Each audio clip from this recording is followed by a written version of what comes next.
માણસના જીવનમાં ક્યારેક એવી પરિસ્થિતિ આવે ને કે આખો દિવસ બગડી જાય. તો કહાની કઈક એવી છે. છાણિયા ખાતરનું ટેલર ભરીને વાડી આવીને ઉડાડી ડમરી. તડકા ધૂમની પાડીઓ તરસી થઈ ગઈ અને કાળો કલર તપે બહુ. મોટર ચાલુ કરીને ધોરિયામાં પાણી હું વહેતું કરી તો એટલી વારમાં તો આવડા પોગી જાય. પાણી વારીને પાડીને નીણ પૂરો કરીને દબંગના ચશ્મા લગાવી નીકળી ગયા ઘર બાજુ. અને જાજાદી પછી કારું દેખાણો હો.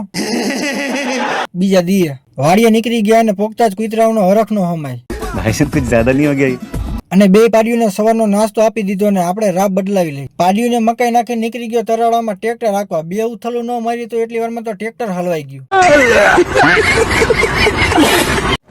માણસના જીવનમાં ક્યારેક એવી પરિસ્થિતિ આવી જાય ને કે આખો દિવસ બગડી જાય. પછી તો ગેટ પાસે બેહીને 3 કલાક સુધી ટ્રેક્ટરની રાહ જોઈ પણ કોઈ આવ્યું નહીં. 1 વાગી ગયો તો હજી ટ્રેક્ટરનો મેળ ખાતો નથી. અને 2 ટ્રેક્ટર નીકળ્યા પણ એમ કહે કે અમારે મોડું થાય.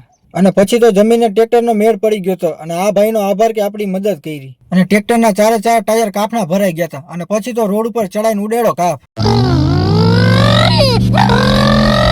ને ટ્રેક્ટર કાઢવામાં તો પરસેવો છૂટી ગયો. આવી ભી તમારે પડે કે નહીં કોમેન્ટમાં કહેજો.